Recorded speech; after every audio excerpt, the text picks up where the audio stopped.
पकड़ो पकड़ो पकड़ो पकड़ो पकड़ो पकड़ो पकड़ो पकड़ो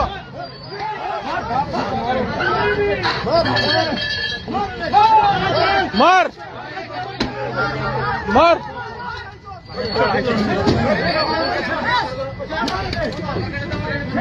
छुड़ता छुड़ता छुड़ता मार दे मार दे पैंट खुद ही जावे दे मार मार फिर हेलमेट നമ്മളിപ്പോൾ കണ്ടത് നൂൻ എന്ന സൗദി അറേബ്യ കേന്ദ്രമായി പ്രവർത്തിക്കുന്ന ഒരു കമ്പനി, ഒരു ഫുഡ് ഡെലിവറി ചെയിനിന്റെ പ്രവാസികളായ തൊഴിലാളികൾ, പ്രത്യേകിച്ച് ഇന്ത്യക്കാർ, ബംഗ്ലാദേശികൾ, ഈ തൊഴിലാളികൾ ഓർഡർ ചെയ്ത ഭക്ഷണത്തിന് വേണ്ടിയിട്ട് ഒരു റെസ്റ്റോറന്റിൽ കാത്തിരിക്കുന്ന സമയത്ത് ഒരു സൗദി പൗരൻ വന്ന് അവരെ കൈകാര്യം ചെയ്യുന്ന ദയനീയമായിട്ടുള്ള ഒരു കാഴ്ചയാണ് നമ്മൾ ഈ കണ്ടത്. ഇതിന്റെ കാരണമായി പറയുന്നത്, ഇവിടെ പാർക്കിങ്ങിനായിട്ടുള്ള ചെറിയ സ്പോട്ട് ഉണ്ട്. അതായത് ഫുഡ് ഡെലിവറി ചെയ്യുന്ന ഇത്തരം കമ്പനികൾക്ക് വേണ്ടി മാത്രമായിട്ട് റിസർവ് ചെയ്ത പാർക്കിങ്ങിനായിട്ടുള്ള ചില സ്പോട്ടുകളുണ്ട്. ആ സ്പോട്ടിൽ സൗദി പൗരനായ വ്യക്തിക്ക് കാർ പാർക്ക് ചെയ്യണമെന്ന് നിർബന്ധം പിടിക്കുകയും ഈ തൊഴിലാളികൾ അതിന് സമ്മതിക്കാതിരിക്കുകയും തങ്ങൾക്ക് വേണ്ടി റിസർവ് ചെയ്യപ്പെട്ട സ്ഥലമാണെന്ന് ന്യായമായിട്ടുള്ള കാര്യത്തിന് വേണ്ടി വാദിക്കുകയും ചെയ്തു. സ്വാഭാവികമായിട്ടും അറബ് പൗരന്റെ ഈഗോ വർക്കൗട്ട് ചെയ്തു. അത് ആദ്യഘട്ടത്തിൽ വലിയ രീതിയിലുള്ള വഴക്കിലേക്കും പിന്നീട് കയ്യാങ്കളിയിലേക്ക് വരെ കാര്യങ്ങളെത്തി. പൊതുവെ ഇത്തരം സാഹചര്യങ്ങളിലൊക്കെ ഇന്ത്യക്കാർ പൊതുവെ മൗനം പാലിക്കാറാണ് പതിവ്. അവരെന്താണോ ആവശ്യപ്പെടുന്നത് അത് ചെയ്തു കൊടുത്ത് ഒരു സംഘർഷം വേണ്ട എന്ന് ആഗ്രഹിക്കുന്ന ഒരു പ്രകൃതമാണ് ഇന്ത്യക്കാരുടേത്. പക്ഷെ ഇത് കയ്യേറ്റത്തിന്റെ ഘട്ടത്തിലെത്തിയപ്പോൾ ഇന്ത്യക്കാരൻ അവന്റെ യഥാർത്ഥ വിശ്വരൂപം പുറത്തെടുത്തു എന്ന് തന്നെയാണ് ഈ വീഡിയോയിൽ നിന്ന് നമുക്ക് മനസ്സിലാവുന്നത്. ഈ വിഷയത്തിലേക്ക് തിരിച്ചു വന്നാൽ, പാർക്കിംഗ് ചെയ്യുന്നതിനെ കുറിച്ചാണ് ഇവർ തമ്മിൽ തർക്കമുണ്ടായത്. ഈ അറബ് പൗരൻ ഇന്ത്യക്കാരനോട് നിന്റെ വാഹനം അവിടുന്ന് മാറ്റിയിടണമെന്നും അവിടെ എനിക്ക് പാർക്ക് ചെയ്യണമെന്നും എന്നും പറഞ്ഞിട്ടായിരുന്നു ഈ സംഘർഷത്തിന്റെ ആരംഭം. അപ്പൊ ഇന്ത്യക്കാരനായ നൂൻ തൊഴിലാളി പറഞ്ഞു, അത് സാധ്യമല്ല, ആ സ്പേസ്, ആ പാർക്കിംഗ് സ്പേസ് എന്ന് പറയുന്നത് നൂനിനെ റിസർവ് ചെയ്തിട്ടുള്ളതാണ്. അവിടെ നൂനിന്റെ വണ്ടിയാണ് നിർത്തുന്നത്. ആ വാഹനം അവിടുന്ന് മാറ്റിയിട്ട് നിങ്ങളെ വാഹനത്തിന് ഒഴിഞ്ഞു തരേണ്ട യാതൊരു കാര്യവുമില്ല എന്നുള്ള ന്യായമായിട്ടുള്ള കാര്യമാണ് ഇന്ത്യക്കാരൻ ആവശ്യപ്പെട്ടത്. അപ്പോഴേക്കും ഈ പറയുന്ന സൗദി ഇറങ്ങിയിട്ട് വലിയ രീതിയിൽ പച്ച തെറി പറഞ്ഞിട്ടാണ് വരുന്നത്. ഒരുപാട് സഹിച്ചതിന് ശേഷം ആ ഇന്ത്യക്കാരൻ വീണ്ടും വീണ്ടും മിണ്ടാതിരുന്ന ഘട്ടത്തിലാണ് ഇന്ത്യക്കാരൻ സൈകെട്ട ഏതോ നിമിഷത്തിൽ സൗദി പൗരനോട് തിരിച്ചെന്തോ പറയുന്നുണ്ട്. തിരിച്ചു പറയുന്നു, ഇത്തരത്തിൽ സംസാരിക്കരുതെന്ന് ശക്തമായിട്ട് സൗദി പൗരനെ വാണിംഗ് ചെയ്യണം. ഇത് കണ്ടിട്ട് അപ്പുറത്തുണ്ടായിരുന്ന മറ്റൊരു സൗദി ബാലൻ, ഇന്ത്യക്കാരൊന്നും ചെയ്യില്ല, അവരോട് എന്തുമാവാം എന്നുള്ളതാണല്ലോ ഇവരുടെ ഒരു ധാരണ ഇന്ത്യക്കാരെ കുറിച്ച്.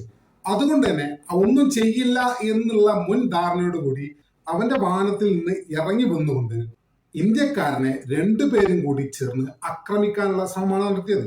ഏതൊരു ഘട്ടത്തിൽ അദ്ദേഹം കാറിൽ നിന്ന് മാരക ആയുധങ്ങൾ കയ്യിലെടുക്കുന്നു, ഇന്ത്യക്കാരനെ ആക്രമിക്കാൻ വരുന്നു. ആ സമയത്താണ് മറ്റൊരു ഇന്ത്യക്കാരൻ ഇയാളെ കയറി പിടിക്കുന്നതും അവന്റെ കാരണക്കുറ്റി നോക്കി ഒന്ന് പൊട്ടിക്കുന്നതും. ഈ അടി കിട്ടിയതോടെ ഈ അറബികൾ പാനിക്കായി. ബേസിക്കലി അറബികളുടെ ഒരു സ്വഭാവം എന്ന് പറഞ്ഞാൽ ഇവര് ഭയങ്കര പേടിത്തൊണ്ടന്മാരാണ്. അറബികൾ എന്ന് പറഞ്ഞാൽ ഭയങ്കര പേടിത്തൊണ്ടന്മാരാണ്. അവർ അവരുടെ ഹുങ്ക് കാണിക്കുക മുഴുവൻ മിക്കവാറും ഇന്ത്യക്കാരോട്. കാരണം ഇന്ത്യക്കാരുടെ സ്വഭാവ സവിശേഷത നമ്മൾ നേരത്തെ പറഞ്ഞു, വളരെയധികം ക്ഷമയുള്ള ആളുകളാണ്. ഒരിക്കലും ഒരു അറബി ഒരു സുഡാൻകാരനോടോ ഒരു പാകിസ്ഥാനുകാരനോടോ തട്ടിക്കയറുകയില്ല. അതിന്റെ കാരണം എന്താണെന്ന് നിങ്ങൾ പറയും, അവർക്ക് തിരിച്ചു കിട്ടുമെന്നുള്ളത് അവർക്ക് വ്യക്തമായിട്ട് അറിയാം.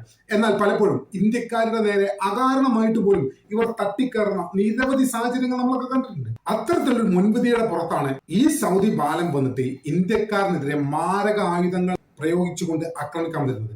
ആ സമയത്ത് തന്നെ മറ്റുള്ള ഇന്ത്യക്കാരെ കൂടി ഇവനെ വട്ടം പിടിക്കുന്നു, ഇവനെ ചവിട്ടിക്കൂട്ടുന്നു. ക്ഷമ കെട്ടാൽ ഇന്ത്യക്കാരൻ അങ്ങനെയാണ്.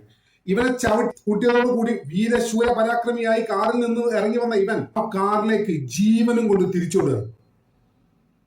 അവൻ ഓടിയ വഴിയിൽ ഇത് പുല്ല് മുളക്കില്ല എന്നാ കേട്ടത്, അതുപോലുള്ള ഓട്ടമായിരുന്നു. ബേസിക്കലി കാര്യങ്ങളൊക്കെ എത്രയേ ഉള്ളൂ. ഇവന്മാരൊക്കെ വലിയ ജാടയും മറ്റു കാര്യങ്ങളൊക്കെ പറഞ്ഞ് നമ്മുടെ അടുത്തേക്ക് വരികയാണെങ്കിൽ പോലും ബേസിക്കലി അറബികൾ എന്ന് പറഞ്ഞാൽ വളരെയധികം പേടിത്തൊണ്ടന്മാരാണ്. നമ്മളെ ക്ഷമയാണ് പലപ്പോഴും ഇവർ മുതലെടുക്കുന്നത് എന്നുള്ളത് ഒരു വസ്തുതയാണ്. അതുകൊണ്ട് ഇന്ത്യക്കാർക്കെതിരെ ഇത്തരത്തിലുള്ള ആക്രമണങ്ങൾ അടുത്ത കാലത്തായിട്ട് ഗൾഫ് രാജ്യങ്ങളിൽ, പ്രത്യേകിച്ച് സൗദി അറേബ്യ, കുവൈറ്റ്, ഖത്തർ പോലുള്ള രാജ്യങ്ങളിൽ വളരെയധികം വർദ്ധിച്ചതായി റിപ്പോർട്ട് കണ്ടു. അതിന്റെ ബേസിക് റീസൺ എന്ന് പറയുന്നത് നമ്മളൊന്നും ചെയ്യില്ല എന്നുള്ള മുൻവിധി അവർക്ക് ഉള്ളത് കൊണ്ടാണ്. എന്തുകൊണ്ടാണ് ഇവർ പാകിസ്ഥാൻ പൗരനെതിരെ കളിക്കാത്തത്? എന്തുകൊണ്ടാണ് ഒരു സുഡാൻ പൗരനെതിരെ ഇവർ കളിക്കാത്തത്? അവർക്ക് ഭയമാണ്. അവർക്കറിയാം പാകിസ്ഥാൻ പൗരനെ ഒന്നടിച്ചാൽ, സുഡാൻ പൗരനെ ഒന്നടിച്ചാൽ 10 തിരിച്ചു കിട്ടുമെന്നുള്ളത് അവർക്ക് നന്നായിട്ട് അറിയാം. അല്ലെങ്കിൽ ബംഗ്ലാദേശുകാരനെ ഒന്നടിച്ചാൽ അത് 20 തിരിച്ചു കിട്ടുമെന്നുള്ളത് അവർക്ക് നന്നായിട്ട് അറിയാം. പക്ഷെ നമ്മൾ ഇന്ത്യക്കാർ വളരെയധികം സഹിഷ്ണുതയുള്ള ആളുകളാണ്. അത് മുതലെടുക്കാനാണ് പലപ്പോഴും ഇവരുടെ ശ്രമം. അതുകൊണ്ട് റിയാക്ട് ചെയ്യേണ്ടടുത്ത് റിയാക്ട് ചെയ്ത് തന്നെ ആവണം. പലപ്പോഴും ഇത്തരം സാഹചര്യങ്ങളിൽ നിന്നും ഇന്ത്യക്കാരെ പോലുള്ള ആളുകൾ പ്രതികരിക്കാറില്ല. അതൊരു സത്യമാണ്. അത് ഇവരെ ഭയന്നുകൊണ്ടോ മറ്റൊന്നും കൊണ്ടല്ല. ഇന്ത്യക്കാർക്ക് പൊതുവെ ഉള്ളൊരു സ്വഭാവം എന്ന് പറയുന്നത് ആരുമായും സംഘർഷത്തിന് പോകാതിരിക്കുക, പരമാവധി ക്ഷമിക്കുക എന്നുള്ളതാണ്. പക്ഷെ ഇന്ത്യക്കാരുടെ ഈ പ്രത്യേക സ്വഭാവ സവിശേഷത പലപ്പോഴും അറബ് രാജ്യങ്ങളിലാണ് പ്രത്യേകിച്ച് നമ്മൾ ശ്രദ്ധിച്ചിട്ടുള്ളത്. അറബ് രാജ്യങ്ങളിലെ ആളുകൾ ഇത് പലപ്പോഴും മുതലാക്കുന്നതാണ് നമ്മൾ കണ്ടിട്ടുള്ളത്. അവർ ഭീഷണിപ്പെടുത്തിയിട്ടും പരിഹസിച്ചിട്ടും പല തവണ അറബ് രാജ്യത്ത് ജോലി ചെയ്യുന്ന പല ആളുകൾക്കും ഇത്തരം സാഹചര്യങ്ങളിലൂടെ കടന്നു പോകേണ്ടി വന്നിട്ടുണ്ടാവാമെന്നുള്ള കാര്യത്തിൽ ഒരു സംശയവുമില്ല. പ്രവാസി തൊഴിലാളികളെ എന്തും ചെയ്യാം, ഭീഷണിപ്പെടുത്താം, അവർ പോലീസിൽ കേസ് കൊടുക്കില്ല, അവർ കേസിന് പോവില്ല. ഇത്തരം ഒരു മുൻധാരണയൊക്കെ സൗദി പോലുള്ള രാജ്യങ്ങളിലെ പൗരന്മാർക്കുണ്ട്. അതുകൊണ്ട് തന്നെ പ്രവാസി തൊഴിലാളികൾക്കെതിരെയുള്ള കടുത്ത ആക്രമണങ്ങൾ, കവർച്ച, കളവ്, ഭീഷണിപ്പെടുത്തൽ, ശാരീരിക ഉപദ്രവം, ഇത്തരം കാര്യങ്ങളൊക്കെ ഈ അടുത്ത കാലത്തായിട്ട് വലിയ രീതിയിൽ വർദ്ധിച്ചിട്ടുണ്ട്. നിങ്ങളൊരു കാര്യം മനസ്സിലാക്കുക, നിങ്ങൾ സൗദി അറേബ്യയിൽ ജോലി ചെയ്യുമ്പോൾ നിങ്ങൾക്ക് ഏറ്റവും വലിയ ശമ്പളമായി കിട്ടുന്നത് 2500 റിയാൽ മാത്രമാണ്. 2500 റിയാൽ. ഈ 2500 റിയാൽ 12 മാസത്തേക്ക്, ഒരു വർഷത്തേക്ക് കണക്കാക്കിയാൽ നിങ്ങൾക്ക് ഏകദേശം കിട്ടാൻ പോകുന്നത് 30,000 റിയാൽ മാത്രമാണ്. ഈ ഒരു വർഷം കഴിയുമ്പോൾ നിങ്ങളെ ഇക്കാമ ഒതുക്കണ്ടേ? ഇക്കാമ ഒതുക്കാൻ എത്ര ക്യാഷ് വരും? ഏകദേശം 10,000 റിയാൽ.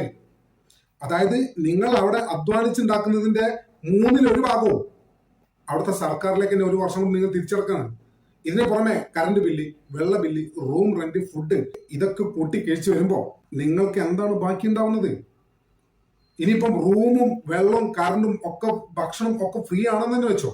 എങ്കിൽ പോലും നിങ്ങളുടെ അധ്വാനത്തിന്റെ 1/3 നിങ്ങൾ അവിടുത്തെ ഗവൺമെന്റിലേക്ക് തന്നെ തിരിച്ചു കൊടുക്കുകയാണ്. അതായത് 2500 റിയാൽ ശമ്പളം വാങ്ങുന്ന ഒരാൾക്ക് വാസ്തവത്തിൽ അയാളുടെ ശമ്പളം എന്ന് പറയുന്നത് 1700 റിയാൽ മാത്രമാണ്. നിങ്ങൾ ആലോചിച്ച് 1700 റിയാൽ എന്ന് പറഞ്ഞാൽ നമ്മുടെ നാട്ടിലെ ശമ്പളം എത്രയാണ്? വെറും 40,000 രൂപ മാത്രം. ആ ശമ്പളം നിങ്ങൾക്ക് നാട്ടിൽ കിട്ടില്ലേ? ഇതിനൊക്കെ വേണ്ടിയിട്ട് യുവന്മാരുടെ ഇടിയും തൊഴിയും കൊള്ളാൻ പോകണോ എന്നുള്ളത് നമ്മൾ ഓരോരുത്തരും ചിന്തിക്കേണ്ട കാര്യമാണ്. പിന്നെ ഓരോ മനുഷ്യന്റെയും സാഹചര്യം അവരവർക്ക് മാത്രമേ അറിയുള്ളൂ. പറയുന്ന നമുക്കൊന്നും ഇതിനെ പറ്റി ധാരണ ഉണ്ടാവില്ല.